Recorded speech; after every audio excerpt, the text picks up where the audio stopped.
পাতা জলদি আয়, দাদুর সময় নাই। হারামি ফুলকপি বুড়ি, অহন তোর দ্বীপেই আসতাছি। তোর কই গেলি ওরে ফুলকপি বুড়ি? সামনে আয়, লুকায়া লাভ নাই।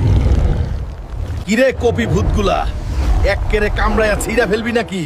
তোগো সাহস তো কম না। এক ঘুষিতেই তো সব ফিনিশ। অহন বুড়ি, কই লুকাইলি? সামনে আয়। কপি বুড়ি, দরজা ভাঙ্গা ঘরে ঢুকলাম। তোর সিংহাসন তো অনেক সুন্দর, কিন্তু দাদুর লগে যা করছস এইটার হিসাব কে দিব? এইটা দাদুর কষ্টের বদলা। তোর জম আইসা গেছে, অহন দাদুর কাছে গিয়া মাপ চাবি। অহন ল চল, দাদুর কাছে গিয়া নিজের